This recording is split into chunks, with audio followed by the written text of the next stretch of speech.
Ladies and gentlemen, podcasting since 2005. You're listening to Gamertag Radio with your host, podcaster Hall of Famer Danny Pena, the always opinionated Paris Lilly, and from outside of the norm, Peter Toledo. This is Gamertag Radio.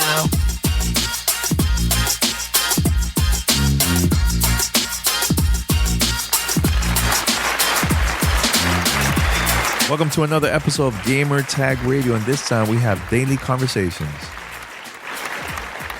Yeah, so I had an opportunity to call Paris to see, what's new, what's going on, because I haven't been reading the news, everything, and we had a great conversation about a couple of things. Jason Schwartz just posted an article on Kotaku about the behind-the-scenes development of Anthem. Wow, we talked about that. It was intense, very crazy. Must read, in my opinion. And we'll also talk about Sekiro, the new game that just came out for the Xbox and PlayStation, I believe PC also. The difficulty. Should games have easy modes from now on? Because the game is so tough. I talked about that with Paris and a couple other things. So make sure to listen to the full episode and let us know your thoughts and hear how you can contact us. Send us your feedback or questions. Give us a call at 786-273-7GTR. Email us at fanmail@gamertagradio.com or leave a message on speakpipe.com/gamertagradio. All right, so I'm going to play the phone call with Paris. We'll be right back. Hello, Mr. Parris, man. What's up? Another daily conversations? Yeah, it's Avengers Endgame ticket day. Yeah, how was your experience getting those tickets? Because I decided to wait until Friday morning to watch it. No rush. Barely going to be people there in the morning.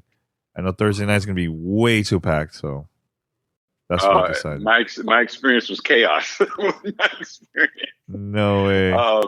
I got up at 5, and I logged in, and because I was going to go to the AMC theater, so I went directly to the AMC site. Crashing left and right. Crap. I go to Fandango, crashing, and then I'm in a waiting line to get tickets, and then the theater I wanted to go to sold out. So I was like, okay, let me try this other theater. Other theater sold out. So then I'm like, all right, well, let me just go to the main theater that's out here because I honestly want to avoid that one. Mm-hmm. And the only showing they had at 6 p.m. was the IMAX. So I said, screw it. It had assigned reserved seating. I got 3 tickets. I was like, okay, good. So that took me like 30 minutes from 5 a.m. to 5:30 to get that. So I'm in. Mm-hmm. But it wasn't the theater I wanted to go to. But man, and AMC's site is still down right now. Still? My God! And they started selling. They started what? What time? They started selling tickets. 5 a.m. 5 a.m. Yeah, also like 8 a.m. my time. Mm-hmm. Yeah. By the way, man, this is a couple of news, man, because I know we've been talking a lot about Division and a bunch of the same games for the past few months. But I know the last conversation we were talking about Borderlands, Paris, right? Mm-hmm. And there's a leak that this game is coming out September 13th. That doesn't surprise me. I think that's a good month, mm-hmm. right? September. Yeah, that's good. That's a good time for it to come. That won't shock me at all if that really happens.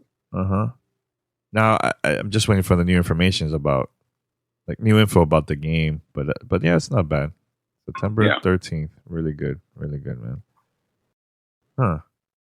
So. Is there? Oh, by the way, this came from their official Borderlands Twitter account, and it says Mayhem is coming September 13th, and then they deleted it. Yeah, major fail. I don't know if it was on purpose, but who knows? It was April Fool's Day too. It's like who knows what's real and what isn't. Yeah, I mean, obviously they'll have more information. E3's coming soon, so we'll know. Yeah, we'll know if it's true or not. Yeah. Anything else, man? Anything else that's been going on in the world of gaming? You're cracking up. Oh, yeah. I think there's a little something that dropped today. Jason, it was funny because on Gamertag Radio, on our Twitch stream, we always have like an after show. And this was a few weeks ago. I kind of went on a rant about Anthem, just my overall frustration with what that game was. And I had even said, I really wish Jason Schreier from Kotaku would do some investigative work and find out what the real story is behind the development of that game. Because there's no way you can tell me they've been working on that game for 6 years. They had to have restarted at some point. You know, that's basically what I was saying, right? Yeah. Well, guess what? Here goes Anthem Frustration Radio. Well, it's not even that, and it's not even I told you so. It's just kind of disappointing because Jason Schreier did do his work, and he posted an article today, big long article about Anthem, the development, and it actually wasn't 6 years; it was actually closer to 7 years of development. Ooh. And what really came out of this was, development did restart. It restarted after that E3 27 trailer or demo, whatever you want to call it, at the Xbox press conference. So it really only had about 18 months of development, and this was the game that we got. And even if you deep dive further into the articles, they talk about the struggles of just the back and forth with the development hell that it was. It really only had about 9 months to a year of true development time before that game got rushed out the door. It was basically summed up as like leadership wasn't listening to feedback from the developers. They kept starting and stopping different story elements. At one point, they even took flying out of the game completely.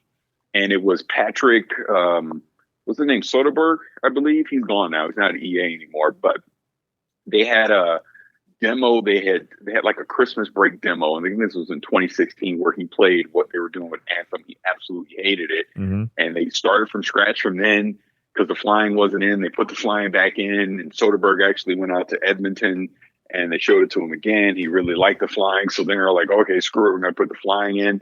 The story elements kept changing. Actually, the name of Anthem happened at the last minute too, because it was originally going to be called Beyond. And there was some trademark thing or something, and they changed that. And they were like, well, what the hell is Anthem? So they basically made up the reason it was called Anthem at the last minute. It's just the weapon, basically all these issues that we've been talking about. Yeah. You know, like just with the loot system, the weapons, just the level design, just everything that was going on, the lack of actual content. Like they were rushing so much to the finish line that they couldn't properly QA it. They didn't know what storylines they were putting into. They didn't have proper mission structures. There was just so much chaos going on with that game to just get it out the door at the end. And the worst part of all this is they were stressing out the staff, the developers on the team at Austin and Edmonton and Austin, to the point that people were taking stress leave. And some people would come back, some people didn't. You know, there was mass just overhaul of changes in the senior leadership. Just, Casey Hudson obviously came on at one point in development time, just on and on. And I highly suggest people go to Kotaku and read that article, because I feel like I'm not even doing it justice. That's just how much information was in that article. And it sucks because, like I said, I went to go play test it in October. I went up there to go play test it, and we gave our feedback on the game. And all this stuff we were saying then in October, we're like, I don't think you should put this game out. Not in February. I go, there's no way you can tell me this game is ready for prime time in February. And now that all the information is coming out, absolutely it wasn't. They were racing to the finish line at the last minute to try and get this game even into the state that it was right now. And it was just chaos. Maybe they can fix it at some point, but who in their right mind is sticking around for Anthem? Seriously. And I'm not saying that as because I love the Division and Destiny or whatever. Hell, I want Anthem to be great. But who's going to stick around for it? Yeah, why would you stick around for this game and wait for him to finish? There's way too many other great games that are coming out. Especially Borderlands. Borderlands is coming out. So it's like, you could play that. There's going to be games coming out. Days Gone. Maybe The Last of Us, the next one, like there's gonna be a lot. Gears 5 is coming. Yeah, exactly. It's just too much stuff, and then not to mention, again, these are all things that we've been talking about for a while now. But Then you had 3 weeks after that, you had the Division 2 come out, and we look at the state that game is in compared to what Anthem is. It's night and day. You had one developer who knew what the hell they were doing, and you had another one that, again, read the article. They didn't know what the hell they were doing. You had RPG developers trying to design, a first-person or third-person shooter weapons, and they didn't know what they were doing. That is actually detailed in the article. They didn't have the knowledge or the know-how to make the game that they were making, right? They even consulted with DICE to come in to help them because, again, the Frostbite engine was kicking their butt, too, to try and help them with that because they were running the technical problem. Just everything under the sun. Why this game came out, and I'm not going to say canceled, but why this game came out in February of 2019, I have no idea. It is clear, just reading this article, that they didn't have enough time to make the game that they wanted to make. Forget a year, they probably needed 2 years more of development time to truly get this game where they needed it to be. This probably should have been a next-gen title. They shouldn't even have wasted their time to try and put it out right now. That's just the truth. Man. By the way, we're going to change it up a little bit because people will be like, oh, it's the same games that we're talking about. Hey, again, you know what? No, early. Don't change it. Don't change it up because this is me and you having a conversations about the things that are relevant to us. Yeah. I'm honestly, I don't know why we're getting the flack on this. We do the proper podcast that we normally do, the quote unquote daily conversations are conversations that you and I would have anyways. We just happen to be recording it. Yeah. So I don't get why people get so upset with that. No one is forcing you to listen to this. Yeah. And that's just the truth. I mean, we're talking about something that's obviously relevant in the news right now with the Anthem stuff, because if it wasn't for this article come out, I wouldn't be talking about Anthem right now. I wouldn't. Yeah. So I don't think it's fair. Look, this podcast is free. Number one, you don't have to pay a one red nickel to get it. And it's extra content on top of the normal content that we do. And look, I understand the majority of people are fine with it. I know it's just a few people that, send us feedback that don't like it. But I'm just saying to those people directly, you aren't forced to listen to this extra content. This is a conversation Danny and I would be having anyways. We're just recording it. That's the only difference. No, that's true. That's true.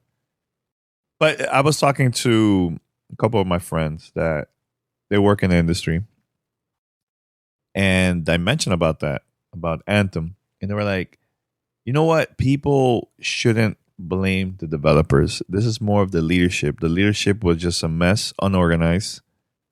They didn't know what the hell they were doing. That the developers, they're just doing their job, basically.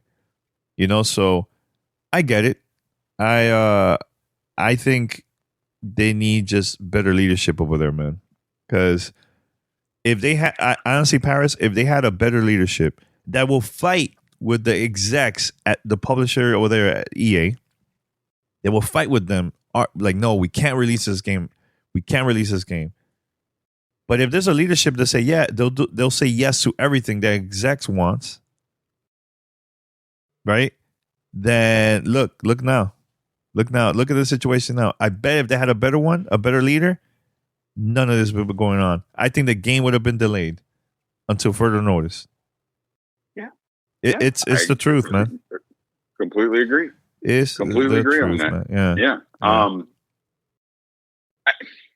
The article goes into that too, because then again, the developers were saying this to senior leadership and they were basically being ignored. So a lot of that, is relevant just in that article. Again, there's no way you're making this game and you're not seeing the core issues that it has. Because again, these aren't just minor things like, a bug here, a bug there. These are like core fundamental issues to the actual gameplay that is a problem. Like you see the broken story arcs that you see in Fort Tarsus, where you'll have story dialogue talking about a character like he isn't there, but the character's standing right there because it's broken. They saw this as they're making the game, but they were so rushed to just finish it that they couldn't take the time to actually QA it and fix that stuff. Mm-hmm. Yeah. By the way, you heard Brendan Green?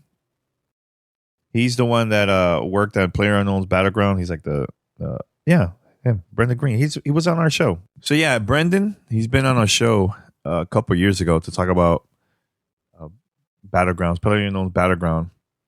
So he said he's done with Battle Royale, man. He wants to do something different within the company. So do you think that Battle Royale is going to last a very long time? Do you think it's here to stay, or what? You blame him? I mean, I think it is because you just look at it's here to stay. Because I mean, you look at the popularity of Fortnite. You obviously the popularity now of Apex. I mean, Call of Duty Blackout is actually dropping that Alcatraz map, which is about to come out, which looks really good, by the way. And they're going to make Blackout free to play for the month of April, so they're pushing towards that too. I don't think it's going away. Obviously we got Firestorm, which came out, which is that great critical acclaim as well. I mean, the format's not going away. I mean, I think if too many people try to do it, you're going to see a lot of the quote unquote pretenders fall to the wayside. I think PUBG in particular may get lost in the shuffle as more and more of these quote unquote AAA studios start to throw their hat into the arena and make these fleshed out experiences versus what PUBG was a couple years ago. So, I mean, him coming in and doing what he did obviously helped pioneer to where we are now. He wants to do something different. That's great. That's good for him. I mean, don't just sit here and stop doing the same thing over and over. Yeah, I know you love Twitter. You love Twitter so much. And every time we post something, stuff that we just don't agree, like, hey, we post it online, people will go after you, right? So this is a situation that happened to me a couple of days ago, Parris. I don't know if you got to read it or not. So I was talking to Tony Polanco. Shout out to him. He's from the Throwdown podcast. Make sure to subscribe. We were talking about this game called Sekiro, Shadows Die Twice. That game came out a couple weeks ago. It's from Software, and it's published by Activision. And it's a really hard game. Really hard game. I'm going to review it one of these days with my brother. But people are like mad that there's no difficulty change in there, that to have like an easy mode because the game is so tough. And I'm like, look, man, you guys now in 2019, this is what I said on Twitter. You guys now in 2019, you got it easy. Back then, we have no save files. If we die, we have to start all the way from the beginning. I mentioned Cuphead, yes, which I know you could change the difficulty in there, right? The difficulty, you could change it. But my nephew finished the game, like he enjoys it, right? There's going to be games that's going to be tough. There's going to be games that's going to be like, medium difficulty. Some are like too easy. There's going to be different types of games like that, right? If the developers want to have a game like this, because there's barely any games this challenging out there, there's not that many. And honestly, this is not for the casual audience. This is like straight up for the hardcore. You could tell by the way how they designed the game and everything. They took it personal. They think that I was like making fun of the people that they wanted an easy mode, and I'm like, no, man, it's not that. Like, that was their vision, to keep it this difficult.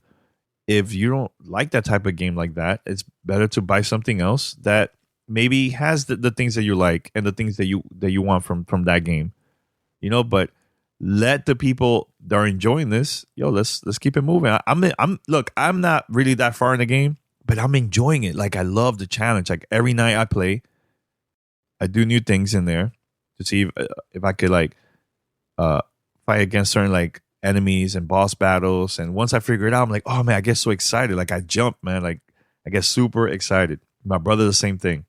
We're having a blast with the game, man. So does a game like that needs an easy mode? I don't think so. No. And it's like you already said, it's up to the developer on their vision on what they want the game to be. You can't let the audience tell you, well, it's too hard, so dumb it down. You know what I'm saying? Because then that takes away from the original vision of what they wanted. Right? Yeah. That's how I look at it. So again, you take a Cuphead as an example, or Dark Souls or something like that. They're freaking hard. Should they make them easier? It's like, come on. I don't agree with that. No. I think if a game wants to have various difficulty modes, that's fine. Yeah. If that's what that developer wants to do, let people experience different things. But if part of the core function of a game is its difficulty, to have that achieve Y and Z because of said difficulty, then it needs to be that. See, we're older, so we remember platformers from back in the late 80s and early 90s. Like, I'll tell you right now, go play Super Mario Brothers 3 on World 7. Get back to me. That's not easy. It's not. And that's a platformer. We didn't have, save points and check and all this stuff. You know what I'm saying? So you just had to, quote unquote, get good at the game if you wanted to complete it. And of course, that wasn't going to be for everybody. So now that we're in 2019, does every game have to be for everybody? No, it's not. It's not. There's so many games out there and so many experiences you can have. Just because one is too hard for you doesn't mean that the developer has to completely change their vision to cater to you. My advice would be go play a game that is suited for you. Obviously, this game isn't for, like, example, you're playing Sekiro or whatever right now. I probably won't even touch it. You want to know why? Because I don't want to play a game like that. No, I don't feel like doing that. You would get frustrated. You would, but just me. But Cuphead got your attention. You're like, man, you know what? Exactly. It reminds me of the old games from back in the days. I'm going to play it. Actually, Parris, I even pre-purchased that game again for the Switch because it's coming out for the Switch, and there's going to be a whole new audience that played these type of games back in the NES days. I'm going before the Super Nintendo because now the Super Nintendo was more advanced. Now you can save games and everything. Dude, there was this video of this young kid finished one of the bosses at that game, the Sekiro. Shadows died twice. And you see this video went viral on like social media.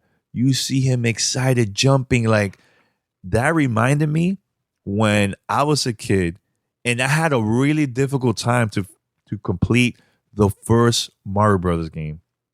Parris, I was living in Dominican Republic when I finished that last castle, because first it was like the maze and all that, and then you have to like beat Bowser at the end. Yo, Parris, when I completed that, I swear to God, I was jumping top of the bed, man. Yeah. Screaming like, I did it. I did it. Like, it was like this cool feeling, man. Like, I was like, I can't believe it. It happened to me too again with the first Ninja Gaiden game. That game was hard. You die, you start from the beginning. That's it. There's no save. You have to start from scratch.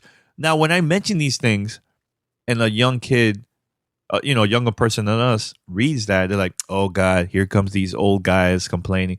It's not complaining. It's like, to me, I love challenges, man.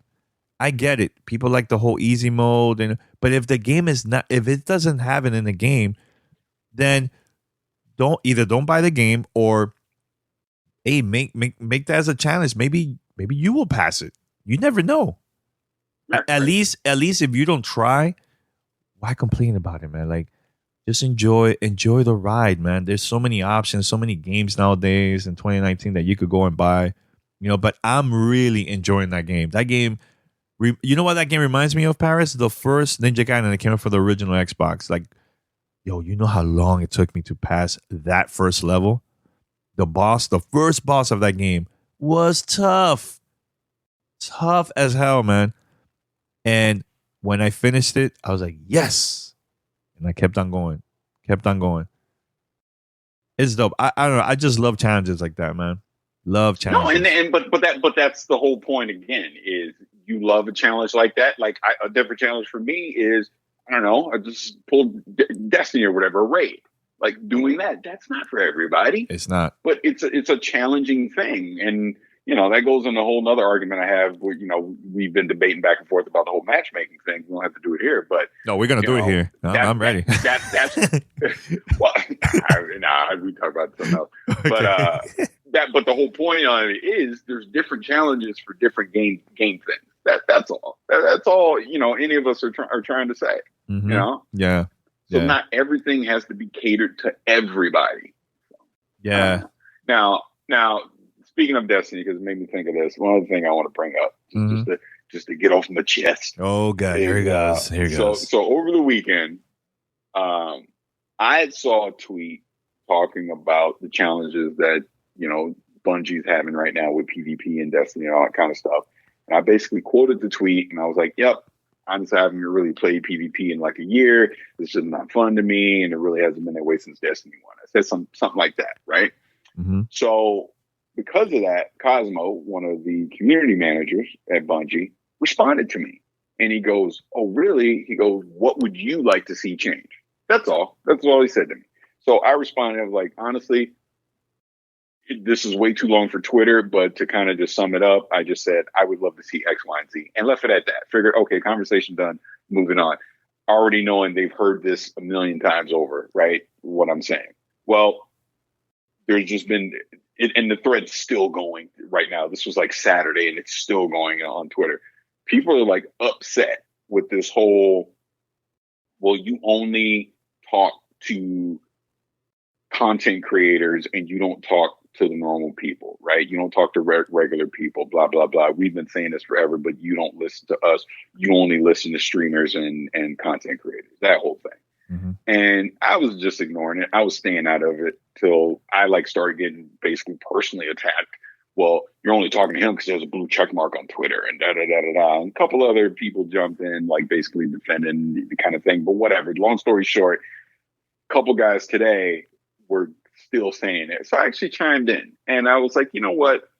What you're saying isn't true, that they only talk to content creators. That's not true. You have to understand, like Cosmo and DMG are only two people. They can't reply to every tweet and every Reddit post that they see. It is impossible. And it would take up their entire day trying to do that. Sure, I'm sure they respond to a few people here and there. And they only don't just respond to content creators. I've seen plenty of times they'll respond to someone with 2 followers, right? Yeah. Because whatever they're asking is a valid thing.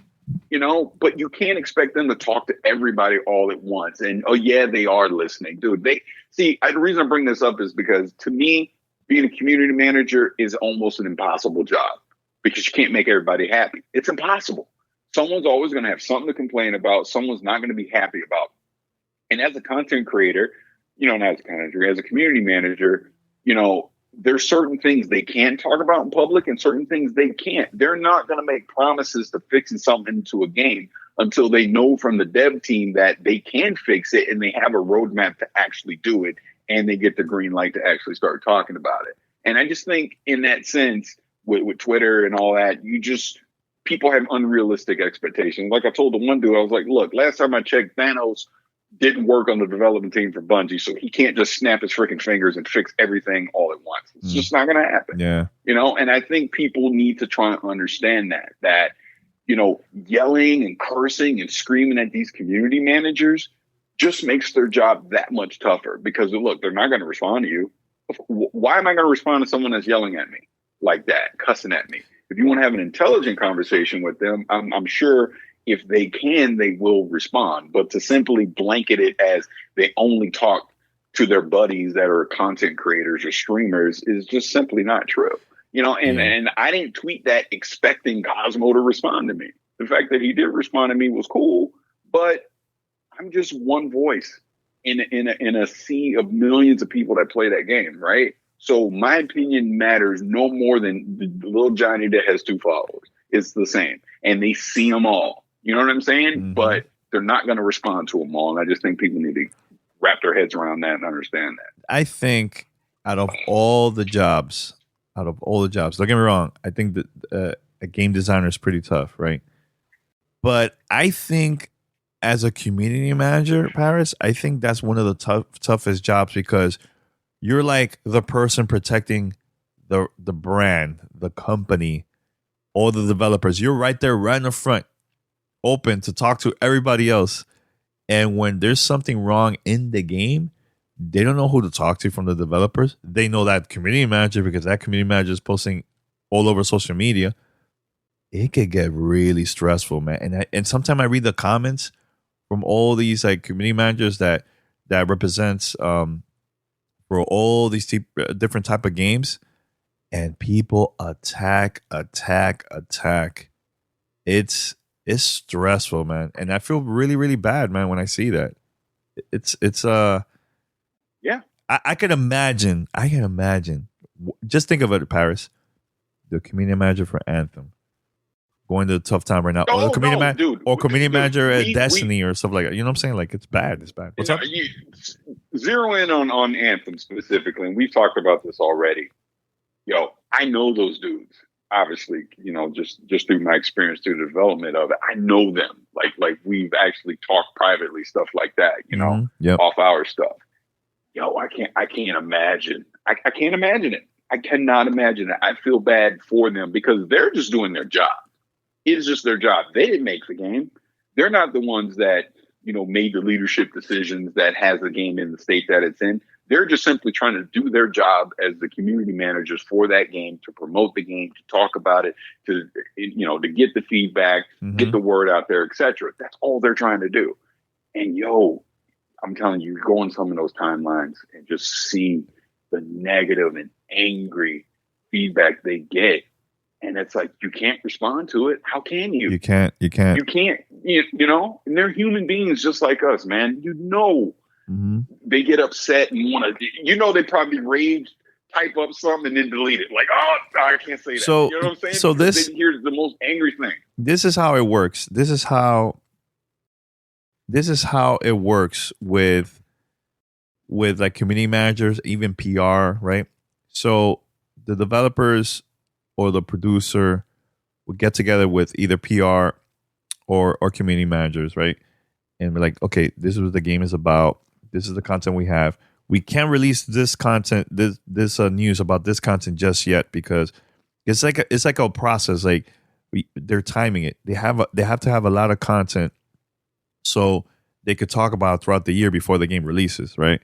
So the community manager is just taking notes. Okay, you want me to talk about that? Okay, perfect. All right, I got to prove I'm going to talk about this. So they do blog posts, they do video, they might even do a live stream, maybe a certain level they could show or something. So that's what they're doing. They have nothing to do with, let me develop the game. Now, what they will do too is they also will get the feedback from the community.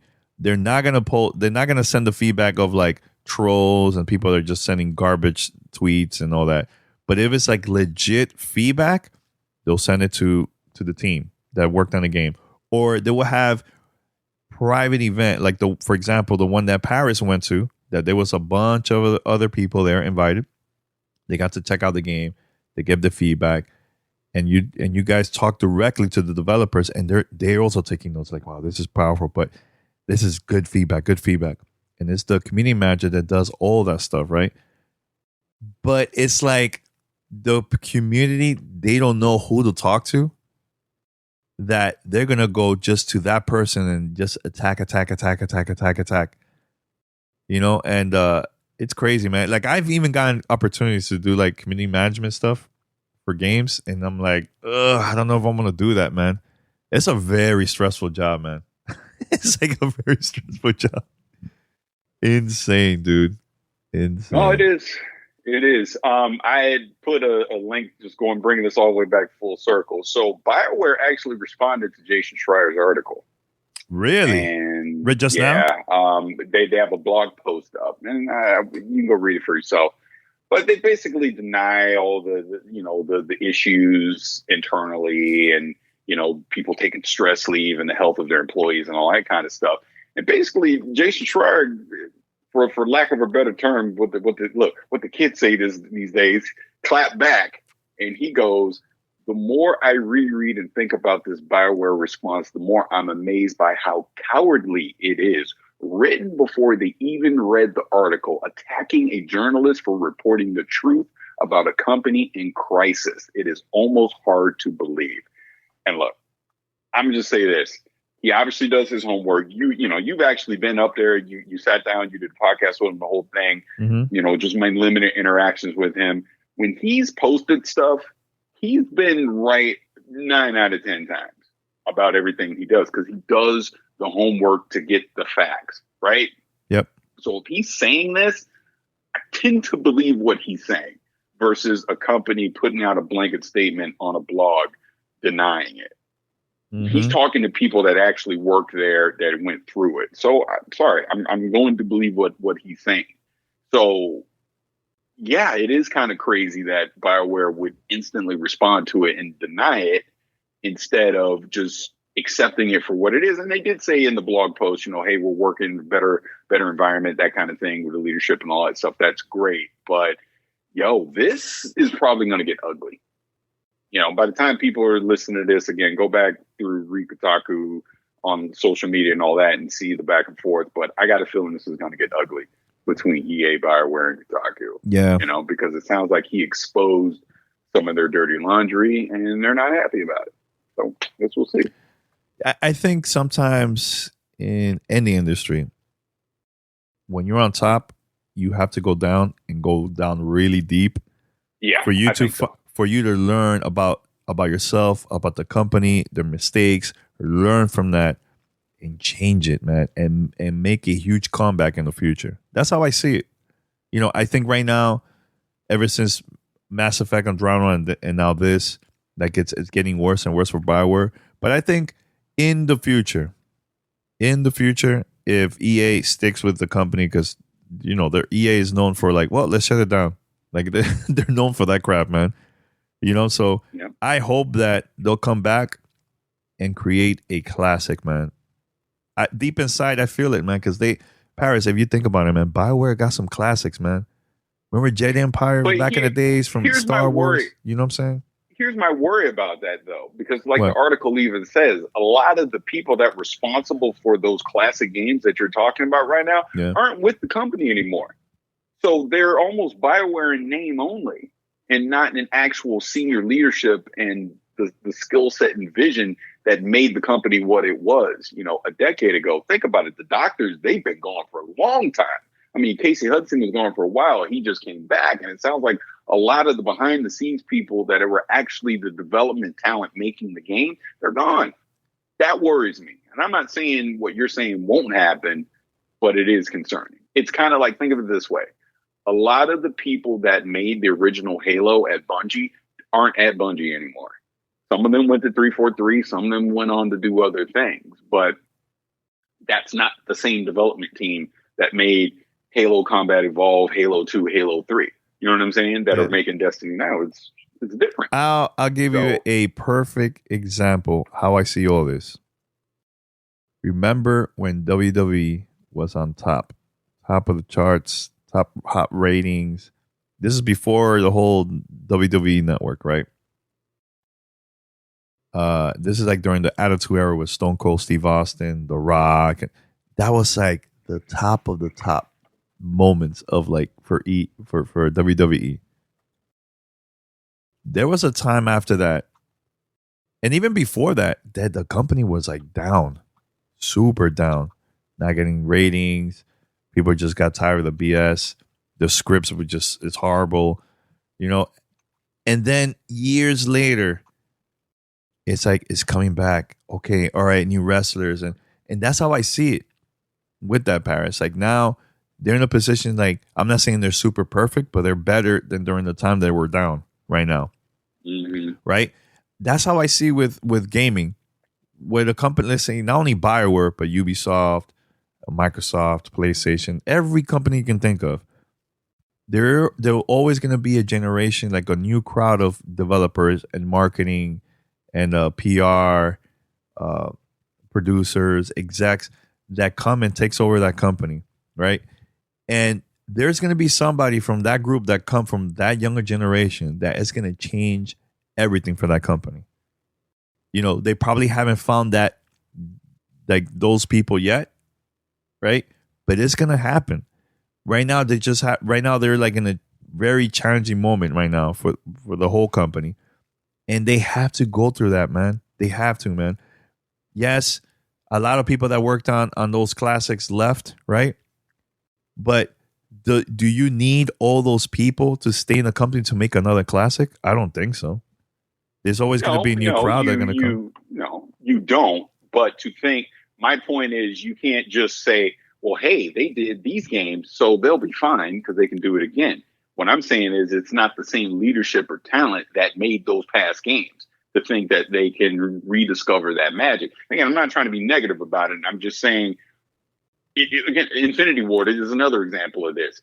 The people that made Call of Duty Modern Warfare are not the people that are making whatever this latest version of Call of Duty is that's about to come out this year from that same studio, right? It's a different talent set that's doing it. You know what I mean? You have to look at it that way. And I'm not saying that Bioware is getting shut down. I'm not saying it's going away. I'm not saying that they can't recover to make this. But you've set yourself up to look so bad in the court of public opinion that it's going to take a massive effort to dig yourself out of this hole. Mm-hmm. And are they up for the challenge? I guess we'll find out. We'll find out, because it's not just the studio themselves that says, yep, we're going to fix it and we're all right. They also got to get the buy-in from EA proper as well. Yeah. You know, from that senior leadership to give them the space, the time, and, you know, quite honestly, the money that's going to be needed to actually fix all this stuff. So we'll see. Mm-hmm. This is an unfortunate tale. Let's put it that way. I don't want this game to fail. Let's be crystal clear on that. I want this game to be fun as hell. It's just unfortunate that you could see it coming. And it is exactly what we thought it was going to be. Yeah. I think at the end of the day, it's the whole leadership, man. At the end of the day, it's all about the leadership. If you think about Paris, let's go with just the most recent couple years now for Ubisoft. They've been creating a lot of great games and even classics. And I bet you developers have been staying, leaving, all this stuff throughout all these years. But it's the leadership, man. They're making some great games, man. When was the last bad Ubisoft game that you played? It's been a while. To me, it's been a very long time. You know what I'm saying? So it's all about the leadership, man. They have a good one. Yo, you will see. Oh, actually, the last bad one was Assassin's Creed Unity. I think that was, to me, the last bad one that I played. Yeah. I mean, it has been a while for them. I mean, again, and not every game is going to be perfect, but at least you see from that publisher the advanced thinking to try and fix the issues of the past. And again, I know we talked about this a million times, but obviously from Division 1 to Division 2 is a classic example of them learning from their mistakes and making a better game.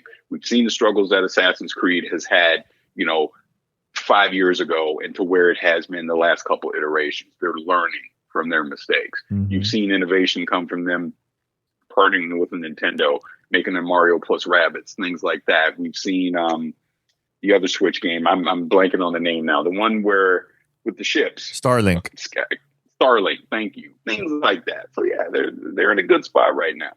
Yeah, definitely, man. Anything else, Parris? I mean, I think that has it covered pretty well. Like I said, that was just a crazy article to come out of the blue like that, and it's unfortunate. You know what we got to do one of these days? In a couple of weeks, we got to start doing Miss Leo predictions, man. It's coming up because E3 is coming up, man. It's happening. So you definitely got to do the whole predictions, man. And I'm wondering, should we leave Microsoft for last or almost last? Should we start off with Microsoft? Because, the leaks and all that stuff. So I'm wondering what we should do. Yeah. We'll figure that out and stuff. So by the way, before I hang up, man, shout out to everybody that's been supporting the donations, man. Getting a lot of support, so please continue. And it's going to help us out for E3 for this year, man. And I'm very excited to attend this year's E3, man. Very excited. So, 100%. So go to donate.gamertagradio.com. Hopefully the next episode comes out next week. I probably will read more messages from people that have been donating, so continue. It's going to help us out big time, man. So I just want to say that very quick. And that's it, Parris. They're going to wrap it up. Brother, until the next daily conversation. Yeah, daily conversation. And look, I know people are going to ask, why you don't do a repeat? He's working right now, so it's kind of difficult to do that, And I'm working on an interview, man. Hopefully that will go through for a future episode. Let's see. I'll keep you posted. All right, man. Later, Parris. All right, later. Hey. You're listening to Gamertag Radio.